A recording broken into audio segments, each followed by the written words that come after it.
Buckle up for some carbs. I gotta tell you, this is amazing. How about a new twist on an old favorite? Putting spaghetti and garlic bread and putting them together.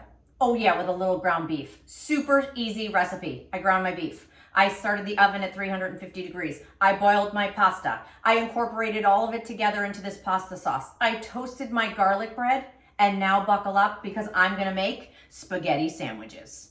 What? Look how delicious this is. Garlic bread, however you want to make it. No judgment. Any butter, cheese, oil, anything you want to put on it. I'm going to make two right here. Look at this. Spaghetti, meatballs, everything you remember from your childhood, all incorporated together in that beautiful, delicious flavor that now becomes a sandwich, a spaghetti sandwich. Are you kidding? You gotta try this. Check out this and other recipes over at temp-tations.com.